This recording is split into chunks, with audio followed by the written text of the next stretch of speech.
জান্নাতীরা জান্নাতে এবং জাহান্নামীরা জাহান্নামে যাওয়ার পর মৃত্যুকে তাদের সামনে একটি ছাগলের রূপে উপস্থিত করা হবে। ছাগলটির গায়ে লেখা থাকবে মিম ওয়াও তা অর্থাৎ মাউত। এরপর ফেরেশতারা ছাগলটিকে ধরে জবাই করে দিবে। তারপর একজন ফেরেশতা ঘোষণা দিয়ে বলবে, হে মানুষ, মৃত্যুকে জবাই করে দেওয়া হয়েছে, সুতরাং জান্নাতীরা চিরকাল জান্নাতে থাকবে এবং জাহান্নামীরা চিরকাল জাহান্নামে থাকবে। এরপর হঠাৎ একদিন আল্লাহ তাআলা জান্নাতীদের অবস্থা জাহান্নামীদের সামনে তুলে ধরবেন।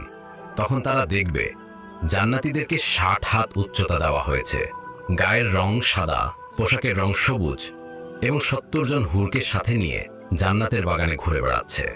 এমনকি বিভিন্ন ধরনের ফল এবং পানি তাদের সামনে রাখা আছে।